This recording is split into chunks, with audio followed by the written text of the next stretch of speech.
Okey, Assalamualaikum.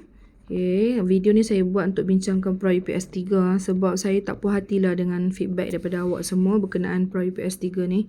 Macam banyak benda sangat, guys macam tak tahu apa-apa ni. Merisaukan. Okey, jom kita tengok soalan yang pertama. So, kalau ikutkan soalan 1, 2, 3, 4. Had ni, 5 ni, 5 soalan ni pasal 5.1 sahaja. Okey, 5.1 kita nak tengok function di mana kita ada berapa jenis function? 7. Kita ada constant. Constant tu yang mana? Fx equal to 3 contohnya. Lepas tu kita ada linear. Linear pun simple. Kita biasa tengok. Fx sama dengan 3x tambah 1. And then kita ada quadratic. So quadratic dia ada dua cara nak tulis. Fx sama dengan ax square. Contohnya 2x kuasa 2 tambah 3x tambah 1. Ataupun dia boleh bubuh dalam bentuk complete square. Ni saya tak tahulah, dia bukan kaitan ya. Ni function baru gx. Contohnya 2 darab x tolak 1 kuasa 2 tambah 3. Ni daripada sini awak sebenarnya boleh dapatkan dia punya minimum atau maximum point siap-siap. Okay. So kalau minimum point, maximum point dia kat sini maximum lah. Minimum lah sebab dia senyum kan.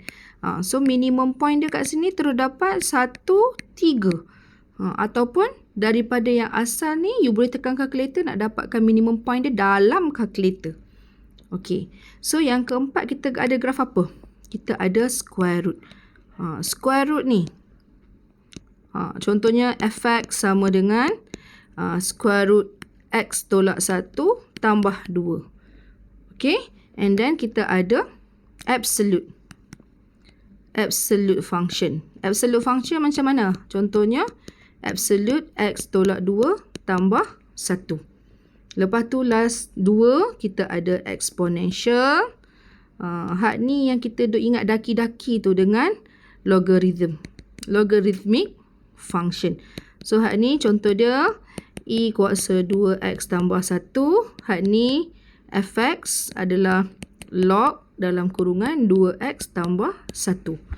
Okay. So untuk ketujuh-tujuh function ni, apa yang awak perlu tahu? Awak perlu tahu macam mana nak cari domain. Domain ni apa dia? Domain ni nilai x yang boleh digunakan dalam function tersebut. Kita ada special case dia. Yang lain semuanya negative infinity to infinity kecuali untuk square root. Okey, kenapa? Dalam square root ni dia tak boleh negatif. So kita kena buat x tolak 1 ni kena lebih besar atau sama dengan kosong. Okey? Okey, saya tukar contoh lah yang ni. Bagi sama. Kalau untuk satu lagi kita ada log. Log kita pula dalam log ni tak boleh kosong dan negatif. So apa yang kita buat? Untuk log domain dia mesti dalam log tu x tolak 1 tu lebih besar daripada kosong. Berbeza dua ni. Satu untuk yang square root besar atau sama dengan. Kalau log mesti lebih besar sahaja. Okey, awak kena ingat yang tu untuk domain. Lepas tu, apa lagi kita tahu untuk function ni? Kita kena tahu tentang range. Okey. So macam mana nak cari range? Range ni nilai apa? Nilai y yang dimapkan setelah itu. So dia bergantung kepada function tersebut. Okey. So kena ingatlah step by step nak lukis graf. Macam mana nak lukis graf untuk setiap function tersebut. Okey. So 3 benda ni awak nak kena tahu untuk 5.1 ni. So semua 5 soalan ni berkaitan dengan 5.1. Okay. So kalau tengok soalan nombor 1. Soalan nombor 1 ni dia tanya, which of the following diagram does not represent a function? Graf mana yang tak melambangkan fungsi? So kalau fungsi, kena ingat kita boleh gunakan sebab dia bagi graf kan. Kita boleh guna VLT, vertical line test. Senang saja awak lukiskan line vertikal kat mana-mana. Kalau jumpa kawasan yang lalu 2 titik, ini kat mana lalu 2 titik? Dekat sini kan. So, dia bukanlah function. Yang lain semua satu titik. So, that's why jawapan dia kat sini D. Okay? Ini yang paling basic tau. Nak cakap pasal function. Jangan confuse VLT untuk function. Nanti bila masuk dalam topik subtopik 5.3 bawa awak jumpa pasal horizontal line test. Tu kena ingat, jangan tersilap, jangan terbalik. Okay. Untuk soalan nombor 2 ni, ini memang saya tak puas hati sebenarnya. Nampak sangat korang memang tak hafal nak buat kuadratik tu macam mana. Apa ciri-ciri kuadratik equation function. Kuadratik awak ada apa? Dia punya bentuk dia bagi dekat sini. Apa dia bagi? Fx sama dengan 2x kuasa 2 tambah 3. Di mana tambahan maklumat yang diberikan kat sini adalah x lebih besar atau sama dengan kosong. Okay. Benda ni, tambahan maklumat ni, penting tau. Bukan main-main. Sebab saya dah cakap, domain untuk semua function, kecuali yang square root dengan log tu, dia akan sentiasa negative infinity to infinity. Ni. Ataupun, cara lain tulis dia adalah x is an element of real number. Semua nombor atas real number line tu terlibat. Okay? Tapi, untuk kuadratik ni, kalau ikutkan secara general, negative infinity to infinity. Tapi dalam soalan ni dah bagi dah special, khas. Nilai x-nya hanya define ataupun hanya boleh kita gunakan daripada kosong sampai infinity. So, awak kena alert dengan maklumat tu. Dah terang-terang ini cerita pasal apa. Inilah domain dia. Nampak tak kat sini? Domain dia kat sini kosong sampai infinity. So, soalan dia bagi apa? Negative infinity to infinity. So, adakah dia false? Ya, dia false. So, nombor 3 ni kita terima sebagai jawapan sebab domain dia dah salah. Domain dia sepatutnya kosong sampai infinity. Okay, next kita ada minimum point dengan range. So, macam mana nak cari minimum point ataupun maximum point untuk graf kuadratik? Kat atas saya dah cakap tadi dah. Awak ada dua bentuk kan? Okay. Satu bentuk kalau dalam bentuk ax square plus bx plus c, awak kena cari nilai h. Ataupun sebenarnya you boleh directly tekan calculator. Saya dah ajar dah guna calculator nak dapatkan minimum maximum point tu. So kalau h kat sini apa formula dia? Negative b over 2a. Obviously b tak ada kat sini. Per kali bagi x tak ada. Maksudnya nilai b dia kosong. Tak payah kira pun tahu dah. So kalau kosong, apa nilai y dia? When x equal to 0, y will be the intercept c. Constant c kat situ 3. So you punya minimum point dia sepatutnya 0,3. Hak ni salah. So kita ambil nombor 1 sebagai jawapan. And last sekali range. Okay. Untuk range, saya cakap lah memang kita senang nak tengok kalau kita buat graf. Okay. So, graf dia macam mana? Awak tahu dia kuadratik yang senyum. Okay. Di mana minimum point dia 0,3. Tapi graf dia nak ambil kawasan kosong lebih besar atau sama dengan x lebih besar atau sama dengan kosong. So, belah ni saja. Hak ni dia tak mau. So, kalau ikutkan graf kita macam mana? Dia sebelah sajalah. Macam tu. So, nak tengok range, kita tengok nilai apa? This point 0, 3. Kalau ikutkan atas part C, dia macam ni. Kosong. And then nilai Y dia 3 kat sini. So, nilai Y dia start kat mana? Saya suruh tengok. You buat pembaris panjang-panjang. Letak atas kertas tu. Lepas tu, tengok dia bergerak start ke mana. Kat sini tak ada lagi graf. Tak ada lagi graf. Dia start kat mana? 3 ni baru ada diplotkan graf. Lepas tu sampai mana? So, graf ni is going to infinity. So, nilai Y dia start dekat 3 sampai ke atas, maksudnya ke infinity. So, range dia kat sini betul ke tak? Sepatutnya 3 ke infinity. Domain kat sini sepatutnya 0 sampai infinity. Maksudnya semua salah. So, jawapan dia sepatutnya D dekat sini. Okay. Ini baru satu jenis function tau. Dia boleh keluar macam-macam jenis function. Okay, tengok nombor 3 pula. Nombor 3 dia suruh cari domain. Biasa dalam soalan set UPS, dia minta range kan. Kat sini domain. Domain, saya ada terangkan kat atas tadi. Recall balik, domain untuk square root special. You kena buat apa? Dalam square root ni, kalau yang A3, Miss Oh guna apa? Love function kan. Dalam love function ni, dia kena lebih besar atau sama dengan kosong. So, awak akan dapat apa X sebenarnya? X should be more than equal to 3. Yang mana satu interval form yang melambangkan lebih besar atau sama dengan 3. Anak panah ni pergi belah mana? Pergi belah kanan. Takkanlah kanan tu negative infinity. Logiknya, kanan tu pergi infinity. So, jawapan dia yang mana? Jawapan dia sepatutnya B. Okay? Okay. Nombor 4 ni. Ini graf yang special lah. Nama dia apa? Piecewise. Piece by piece. Okay, soalan dia minta kat sini range. Kalau range maksudnya kita nak tengok apa tadi? Tengok nilai Y. So, sepanjang paksi Y ni, nilai apa yang terlibat? So, kalau awak tengok kat sini, nilai apa? Ni nilai anak panah di hujung ni, maksudnya start daripada hujung di bawah tu, maksudnya negative infinity. Lepas tu dia berhenti graf ni dekat negative 1. So, awak dah boleh tulis negative infinity sampai negative 1. Negative 1 termasuk ke tak? Tak termasuk. Open. Okay. So, kat sini A kita dah boleh reject dah.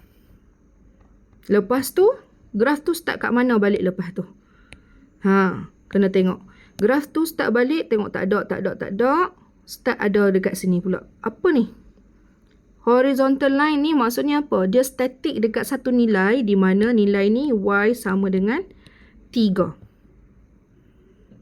Ada tak graf selepas 3 tu? Tak ada. Dekat tengah-tengah tu tak ada. Okay? Tak ada. So, macam mana? So, tak bolehlah buat kawasan tengah-tengah ni termasuk. So, 3 infinity ni pun dah boleh reject dah. So, you ada pilihan sama ada C dengan D. Tapi logically, takkanlah 3 lepas tu union balik dengan 3 kat sini. So, kita dah boleh agak dah jawapan dia sebenarnya adalah D. Okay, D jawapan dia. Sebab dia start balik dekat negative 4 pergi ke atas tu. Pergi ke infinity. So, tengok balik soalan tu minta range ke domain. Okay, last kali. Soalan terakhir untuk 5.1 ni. Tadi kuadratik, lepas tu square root, lepas tu piecewise. Sekarang ni tanya pasal log pula. So, nak kena tahu log macam mana nak lukis. So, kalau ikutkan log dengan apa? Exponential, Miss O, Puan Rahmah, saya pun ajar menggunakan teknik daki. Betul tak? Okay. So, first kali you kena cari domain dia. Macam nak cari domain? Saya dah bagi domain special untuk square root dengan log. Kalau log macam mana? Kalau Miss O dia guna yang love function ni. Function yang di dalam log itu 2 minus x should be more than 0. More than sahaja. So you akan dapat apa ni? Buatlah pengiraan. Negative x more than negative 2. So x should be less than 2. So 2 ini, 2 ini dia menjadi apa? This will be your asymptote. Asymptote you untuk log adalah nilai apa? X kan? Sebab ini X ni. So, X dekat 2 itu adalah asymptote dia. A awak. So, graf mana yang asymptote dia X sama dengan 2? Bukan C, bukan D. Boleh reject. And then, graf kita X less than 2 sepatutnya berada di belah kiri 2. Okay, so you ada dua pilihan je, belah kiri ke belah kanan 2. Kalau ikutkan X less than, di belah lagi kurang daripada 2. Lagi kurang daripada 2 maksudnya belah kiri 2. So, jawapannya sepatutnya mana belah kiri? Kalau B dia belah kanan, so A di belah kiri. Okay, let's say dia bagi jawapan satu lagi ya, satu pilihan jawapan lagi. Asymptote dia betul. S equal to 2. Dan dia pun di belah kiri. Cumanya bentuk dia lain macam ni. Dia tarik daripada kuadran ke 3. So, you kena check. You punya ln tu, nilai Y tu positif ke negatif? Kat sini positif maksudnya dia berada di kuadran kedua. Kuadran kedua. Negatif X, positif Y. belah kiri X, belah atas Y. So, kuadran kedua. So, jawapan yang satu lagi ni salah sebab dia tarik daripada kuadran ketiga. Itu kalau dia bagi pilihan lain pula. Dia nak trick awak. Memang ada dua di belah kiri, tapi yang mana satu? Okay, kena alert. Okay, itu bahagian 5.1. Semput. Okay, kita sambung soalan seterusnya. So, kalau ikut soalan seterusnya, soalan 6 sampai soalan 9 ni. 6 sampai 9 ni semuanya berkaitan composite. So, you nak kena fahamkan composite ni apa sebenarnya. Okay, ikut asas dia kan. Kita duk tengok F of G, G of F. F of G ni maksudnya F di mana domain dia bukan X tapi GX, G of X. So, apa yang berlaku dulu? Kita kena dapatkan hasil bagi G di mana domain dia X. Dan hasil itu adalah image kan? Image tersebut menjadi domain pula bagi F. So, awak kena faham konsep tu. Apa yang berlaku dahulu? Okay, dengan G of F, maksudnya G di mana Fx adalah domain baru dia. Itu maksud composite. So, bila dia berkaitan dengan gambar yang apa? Image, objek semua tu. Kat sini kan, kita ada X. X kita dimapkan oleh function F dulu. Di mana hasil dia you akan dapat Fx lah. And then, kita compositekan pula. G ambil Fx itu sebagai domain dia. Okay. So, hasil dia kat sini apa? Macam mana nak tulis? G, domain dia Fx. So, apa dia punya image? So, Fx sebagai domain should be the inner function lah. So, jangan terbalik. So, dia adalah G of Fx. Itu konsep dia. Memang F berlaku dahulu. Bila berlaku dahulu, dia akan jadi inner function because it will be the domain of the next composite function tu. Kena faham konsep tu. So, ini F baru G melambangkan dia adalah G composite F. Okay. So, bila nak buat apa-apa pun, kena ingat domain bagi siapa. Okay. So, untuk soalan 6, 7, 8 ni, semuanya technical punya soalan. You ada soalan nak cari composite directly. You ada soalan nak cari outer function. You ada soalan nak cari inner function. Berlambak dah latihan soalan ni. Cumanya yang you tak boleh buat sebab apa? You lupa dah semua berkaitan dengan log. Berkaitan dengan exponential. Benda-benda basic yang you belajar kat topik 1 tu. That's why saya kata jangan lupa benda tu. Memang you akan gunakan untuk exam. So, kena ingat balik. Apa yang kita boleh gunakan? Dia punya law, dia punya rules, dia punya properties semua tu. Okay? Dan sepatutnya tak boleh salah lah ni.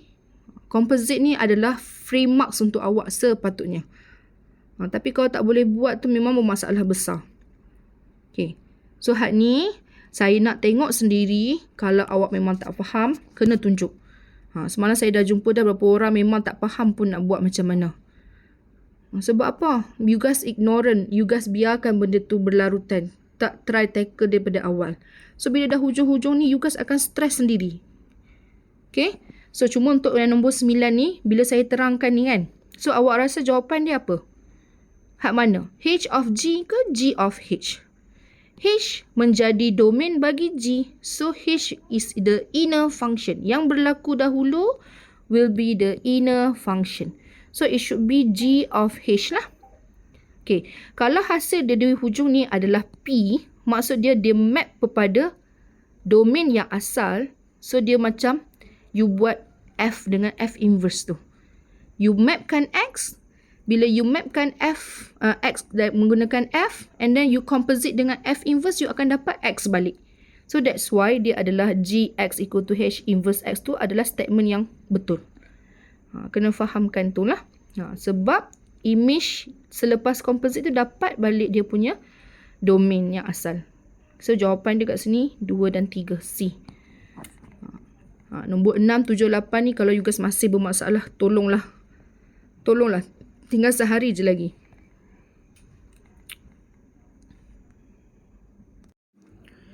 Okay, untuk soalan nombor 10 ni, 1 to 1 kat sini yang kita guna HLT. Saya dah cakap dah. You tahu basic shape dia settle masalah you. Soalan yang pertama ni, jawapan pertama ni bagi apa? Absolute kan? Dan X je element of R, maksud dia ambil semua. So basic shape dia kita ambil semua ni V shape. So kalau kita buat dia punya apa? HLT dia akan lalu pada 2 point. So dia bukanlah one to one function. One to one mesti 1 point sahaja. Hak ni linear, hak ni square root. Obviously dia adalah one to one. So jawapan dia pun C dekat sini. Okay. Next. Soalan nombor 11. So bahagian 10, 11, 12, 13, 14 ni semuanya soalan berkenaan inverse 5.3. 5.3 inverse. So dia mesti ada ke 4 subtopik ni. So untuk soalan nombor 11 dia suruh cari inverse. Hak ni korang kan. Kita dah pindah X dulu. Jadikan dia ln of X. Lepas tu baru pindah negatif 1. Takkan kita nak kurungkan X tolak 1 tu dalam ln. Pindah negatif 1 tu berlaku selepas you lnkan X tersebut kan. Kenapa nak kena kurungkan? Kenapa nak kena kurungkan? Okay. So jawapan you pastikan betul dan faham beza antara ada kurungan dan tak ada kurungan ni. Okay. Nombor 12 ni. Salahnya pasal apa dah tak? Hampa salah sebab hampa tak tengok domain yang diberikan betul-betul. Kalau ikutkan X more than 1 ni maksudnya 1 sampai infinity. 1 ni termasuk ke tak? So kalau minimum point dia 1, 3 ni tak termasuk, senyum naik atas, takkanlah nilai range dia 3 ni termasuk. Logik lah sikit.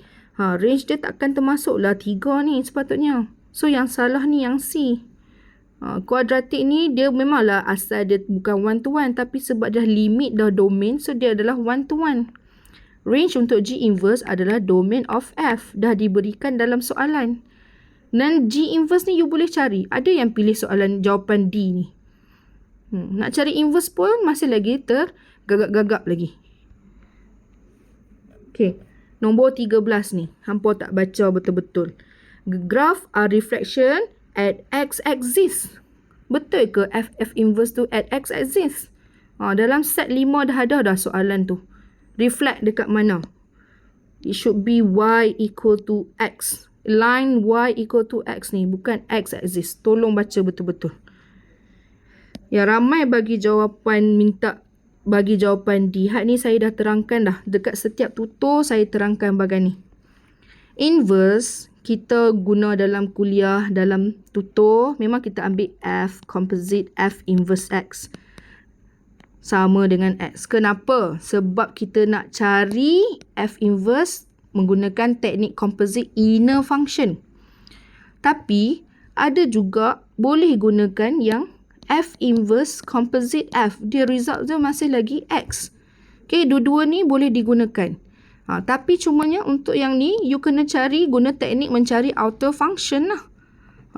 Pilihan kita ambil yang atas ni sebab inner function nak cari lagi senang daripada outer function. Pendek, cepat.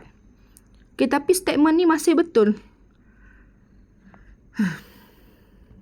Okay. Untuk soalan nombor 14 ni sama macam soalan nombor 5 tadi. Kenapa saya kata sama macam soalan nombor 5? Nombor 5 kan? Nak sketch. Sebab you memang nak kena sketch log function ni. Sketch the log function. So, step yang sama awak gunakan. So, highlight kan mana graph H. Graph H dalam setiap soal jawapan, pilihan jawapan ni. Sebab supaya awak tak confuse dengan H inverse tu. Okay. So, graph H log base 2 of x minus 1. Nak cari domain dia macam mana? Kalau Miss Oh kata macam mana? Le function ini kena lebih besar daripada kosong. So, x should be more than 1. So, the asymptote is equal to 1. So, kat mana asymptote yang equal to 1?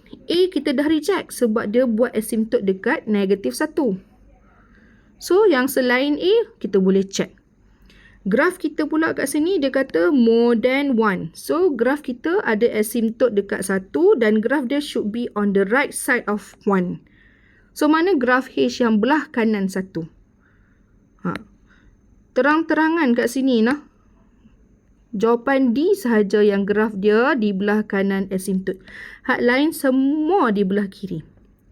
Let's say dia bagi satu lagi jawapan graf dia. Ni graf, asimptot dia 1 kan.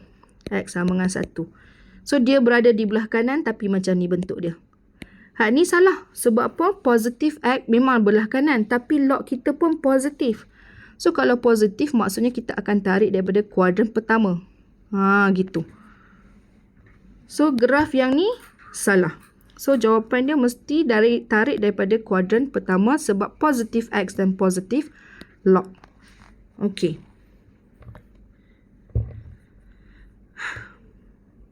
Okay, last sekali. Nombor 15 sampai 20. Ini subtopik ke berapa? Subtopik ke 5.4. 5.4 berkenaan polinomial. Nombor 15 ni fakta sahaja. Degree of a polynomial is determined by the highest power of X. Ada sebiji tulisan ayat ini di dalam buku lecture. Yang lain-lain tu memang bukan lah. Ada square root X. Takkan dia polynomial? Salah. Constant function is not. Constant ada kan dalam senarai tu. Dia adalah polynomial. Lepas tu last sekali tu. Variable dia ada integer as exponent. Boleh ke integer? Kuasa X 1/2 tu contohnya. Boleh ke? Okay. Semua 16, 17, 18, 19, 20. Semua ni berkenaan pengiraan sahaja. So, belah kiri, ada soalan yang 16 dia kata, belah kiri ni sama dengan belah kanan. Macam mana kita nak compare belah kiri dan kanan kalau sama? So, belah kanan ni dia ada bracket, maksudnya you kena expand lah. So, pilih mana-mana variable untuk disamakan. Okay, ada yang membuat masalah kan. Yang belah kanan, X tambah 3, kembang darab dengan X kuasa 2 tambah R, X tolak 4 ni. Nak kembangkan tu. X kuasa 3. R, X kuasa 2. Tolak 4X. Okey, tak ada masalah. Lepas tu, hak bawah ni, 3X kuasa 2. Hak ni, tambah 3RX. Hak ni, tolak 12. Okey, bahagian yang nombor ataupun yang memang tak ada berkaitan X tu, awak boleh abaikan lah. Sekarang tengok. Hak ada X, yang ada R ni. Pertama, X kuasa 2 ni. Yang kedua, yang X ni. So, you boleh pilih nak compare dengan yang belah kiri apa dia. Belah kiri, kita ada X kuasa 3 tambah 4X kuasa 2. Belah kanan, untuk yang X kuasa 2, kita ada R, X kuasa 2 dan positif 3X kuasa 2. Macam mana nak buat ni? Kalau hampa biasa duk tengok 2X kuasa 2 tambah 4X kuasa 2, hampa buat apa 2 dengan 4 ni? Hampa tambahkan saja kan? So, jadilah 6X kuasa 2. Tapi sekarang ni, untuk R dengan 3 ni, takkan hak tu pun pening kepala. Dia jadi R tambah dengan 3X kuasa 2 lah. So, kalau perkali bagi X kuasa 2 di belah kanan adalah R tambah 3. Belah kiri apa dia bagi? 4X kuasa 2. So, hampa tinggal nak compare saja. 4 ni sama dengan R tambah 3. So, kalau 4 sama dengan R tambah 3, nilai R sama dengan berapa? Ada yang buat 4 tambah 3. 4 tolak 3 lah, dapat 1. Benda ni algebra saja. Okay, nombor 17 ni macam mana pula? Nombor 17 tu soalan dia tanya cari quotient dan remainder. Kalau remainder sahaja, bolehlah kita buat P3 dapat apa. Tapi sekarang dia minta quotient. Quotient hasil bahagi, maksud dia tu. Hasil bahagi. So, bila hasil bahagi, apa awak kena buat? Awak kena buat long division. Mesti buat long division. Dan ingat, untuk buat long division, X kuasa 3 tolak 27 ni, awak tak ada tapak bagi X kuasa 2 dan X kuasa 0. X kuasa 1. So, kena bagi tapak 0 X kuasa 2 tambah 0 X, baru tolak 27 bahagi dengan X tolak 3. Baru awak akan dapat jawapan yang tepat. Boleh? So, kita boleh cek jawapan kita dengan mencari remainder dulu. Awak subkan 3 dalam ni, you akan dapat jawapan kosong sebenarnya. So, pilihan jawapan awak sebenarnya awak dah boleh reject A dengan B. Okay? Dan satu lagi, kalau tak nak buat long division, awak boleh check. Awak boleh buat apa? Darab je lah. Jawapan Q ni darab dengan divisor. Q ni darab dengan divisor. Hak mana satu dapat X kuasa 3 tolak 27. Hak tu pun boleh, cuma panjang lah cerita dia. Okay. Nombor 18 ni. Banyak kali dah buat ni. Sepatutnya dapat apa ni? Ramai tulis 2x. X sama dengan negatif 1/2. 2x tolak 1 bila disamakan dengan kosong, awak akan dapat 2x sama dengan 1. So, x sama dengan 1/2. Yang hang nak kena masukkan ni dalam ni adalah P of 1/2. Kalau divisible, maksudnya apa? Dia adalah factor which is remainder dia kosong. Hak ni yang kena buat tu. Barulah dapat nilai K. Okay. Soalan ni banyak kali dah bincang ni. Okay, nombor 19 dengan nombor 20 ni tak patut salah. Factor maksudnya apa? Nilai A kat sini sama dengan negatif 1. So, P negatif 1 sama dengan kosong. Nombor 1 betul. Remainder is 5 when divided by x minus 2. A dia apa ni? A dia sama dengan 2. So, P 2 sama dengan 5. So, yang bawah sekali ni salah lah. Dua maklumat tu je kita ada. 1 dan 2. And last sekali. A sama dengan negatif 2 equal to 0. Kalau masukkan dalam tu, maksudnya dia adalah negatif 2 ni adalah 0. Dan x sama dengan negatif 2, maksudnya x tambah 2 sama dengan kosong. X tambah 2 ni adalah factor. Tapi kat sini pilihan jawapan nombor 2 ni x tolak 2. So, salah. And then 3x plus 6. So, kalau kita tengok 3x plus 6 equal to 0, x kita dapat berapa? Negatif 2 kan? Sama kan macam pilihan jawapan tu kan? So, nombor 3 ni betul lah. That's why jawapan dia B kat sini. Okay. Boleh ya? So, harapnya apa yang saya buat ni membantulah. Kalau awak rasa pening kepala lagi, tolonglah settlekan before today. Oh, besok lah. Tomorrow the last day lah. Before we have our UPS 3. The last chance for you to redeem your UPS marks. Tak ada dah lepas ni. Habis dah. Okay. So, that's all. Thank you.